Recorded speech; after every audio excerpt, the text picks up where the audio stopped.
बाड्रे में जीअं सिंध क़ौमी पार्टी के senior vice chairman Mohammad Ali Khushki की अॻुवाणी में सिंधु दरिया मथां डैम ठाहिण सिंध में धारी आबादकारी ख़िलाफ़ दरगाह शरीफ़ वटि एहतजाज कयो वियो। एहतजाज कंदड़नि हथनि में प्ले कार्ड खणी ज़ोरदार नारनि सां सिंध में धारी आबादकारी सिंधु दरिया मथां डैम ठाहिण ख़िलाफ़ सख़्त नारेबाज़ी कई। जॾहिं त एहतजाज में शरीक जीअं सिंध क़ौमी पार्टी के senior vice chairman Mohammad Ali Khushk, Sajid जूनेजो, Hidayatullah Birohi, बिशारत गोपांग, हाफ़िज़ ज़ाहिद हुसैन जूनेजो ऐं ॿियनि मीडिया लाइ ॻाल्हाईंदे चयो त सिंधु दरिया ते डैम ठाहे सिंध जो पाणी बंदि करण जूं साज़िशूं कयूं पियूं वञनि।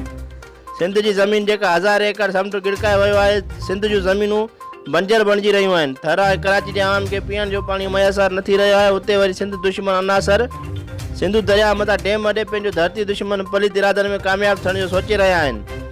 मथां वरी कराची तोड़े सिंध जे नंढनि वॾनि शहरनि में धारी लोत जे आबाद थियण सां सिंधु मातरी जे असुल राह इक़लियत में तब्दील थी रहिया आहिनि।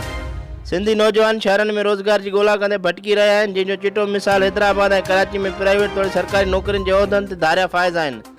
उन लाइ धारियनि जी लोथ खे पंहिंजे मुल्क ॾांहुं धिके सिंध वासियुनि मां बेचैनी ख़तमु कई वञे। रिपोर्ट वाहिद सिंधी, सिंध सोशल न्यूज़, बाड्रे।